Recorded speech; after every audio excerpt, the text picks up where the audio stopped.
ದಿನೇ ದಿನೇ ಜಾಸ್ತಿ ಆಗ್ತಾ ಇದೆ. ಸ್ವಲ್ಪ ಇಳಿದು ಮತ್ತೆ ಅದು ಏರಿಕೆ ಹಾದಿಯಲ್ಲಿ ಒಂದು ಕಡೆ ಕಾಣಿಸ್ಕೊಳ್ತಾ ಇದೆ. ಇದರ ಮಧ್ಯದಲ್ಲಿ ದೊಡ್ಡ ಮಟ್ಟದ ನಿಧಿ ವಿಶ್ವ ಯಾವತ್ತೂ ಇಷ್ಟು ದೊಡ್ಡ ನಿಧಿನ ಪತ್ತೆ ಹಚ್ಚಿರಲಿಲ್ವೇನೋ, ಆ ಮಟ್ಟದ ನಿಧಿ ಅಂತ ಹೇಳಬಹುದಾಗುತ್ತೆ.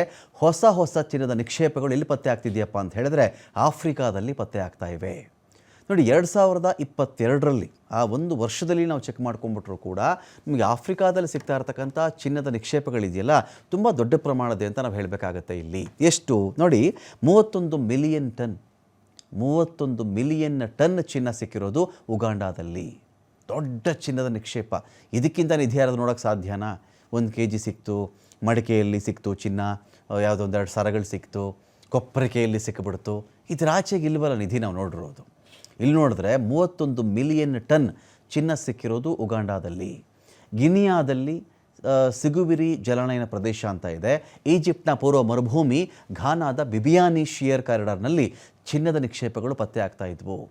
ದಕ್ಷಿಣ ಆಫ್ರಿಕಾದ ಮಟ್ಟಿಗೆ ಇಲ್ಲಿ ವಿಟ್ ವಾಟರ್ ಸ್ಟ್ರ್ಯಾಂಡ್ ಚಿನ್ನದ ನಿಕ್ಷೇಪಕ್ಕೆ ಫೇಮಸ್ ಆಗ್ತಾ ಇದೆ. ಇದು ಹಿಂದೆ ಸಿಕ್ಕಿದ್ದ ನಿಕ್ಷೇಪದ ಬಳಿನೇ ಮತ್ತೊಂದು ನಿಕ್ಷೇಪ ಇರೋದು ಕೂಡ ಪತ್ತೆ ಆಗಿಬಿಟ್ಟಿದೆ.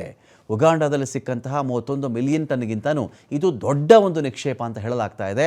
ಚಿನ್ನದ ನಿಕ್ಷೇಪ ಪತ್ತೆ ಆಗ್ತಾ ಇದ್ದಂತೆಯೇ ಆ ಜಾಗಕ್ಕೆ ಮಿಲಿಟರಿ ಕಾವಲು ಒಂದು ಕಡೆ ಹಾಕಲಾಗಿದೆ. ಇನ್ನು ಆಫ್ರಿಕಾ ದೇಶಗಳು ತಾವೇ ಚಿನ್ನವನ್ನು ಮಾರಾಟ ಮಾಡಿಬಿಡ್ತೀವಿ ಅಂತ ಹೇಳಿಕೊಂಡಿವೆ. ಹಾಗಾಗಿ ಆ ಭಾಗದ ಬಡತನವೋ, ಆರ್ಥಿಕ ಅಸಮಾನತೆಯೋ, ಕಷ್ಟವೋ ಅದರ ಮೂಲಕ ಆದರೂ ನೀಗುತ್ತಂಥ ಪ್ರಶ್ನೆ ಇದೆ. ಇಲ್ಲಿ ಸುಮಾರು $12 ಟ್ರಿಲಿಯನ್ ಮೌಲ್ಯಕ್ಕಿಂತ ಹೆಚ್ಚು ಇದು ಅಂತ ಒಂದು ಅಂದಾಜು ಮಾಡಲಾಗ್ತಾ ಇದೆ. ನಿಮಗೆ ಗೊತ್ತಿರಲಿ, ಭಾರತ $5 ಟ್ರಿಲಿಯನ್ ಎಕಾನಮಿ ಸಾಧಿಸಬೇಕು ಅಂತ ಒಂದು ಕಡೆ ಫೈಟ್ ಮಾಡ್ತಾ ಇದೆ.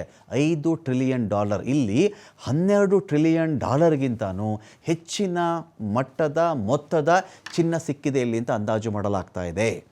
ಇಡೀ ಅಮೆರಿಕದ ಒಟ್ಟು ಸಾಲವೇ $37 ಟ್ರಿಲಿಯನ್. ಇದರಲ್ಲಿ $12 ಟ್ರಿಲಿಯನ್ ಅಷ್ಟು ನಿಕ್ಷೇಪ ಆಫ್ರಿಕಾದಲ್ಲೇ ಸಿಕ್ಕಿದೆ. ನೀವು ಇಮ್ಯಾಜಿನ್ ಮಾಡ್ಕೊಂಬಿಡಿ. ಜಗತ್ತಿನ ಚಿನ್ನದ ಹಪಹಪಿಯನ್ನು ಇದು ನೀಗಿಸಬಹುದು ಅಂತ ಹೇಳಲಾಗ್ತಾ ಇದೆ. ವಿಶ್ವದ ವಾರ್ಷಿಕ ಚಿನ್ನದ ಉತ್ಪಾದನೆಯಲ್ಲಿ 30-50% ಕೊಡುಗೆ ಬರ್ತಿರೋದು ಈ ಒಂದು ಚಿನ್ನದಿಂದ ಅಂತ ಹೇಳಬಹುದಂತೆ. ಅಷ್ಟು ಕೊಡುಗೆ ಇಲ್ಲಿಂದಲೇ ಸಿಗುತ್ತೆ ಅಂತ ಒಂದು ಅಂದಾಜನ್ನು ಮಾಡಲಾಗಿದೆ.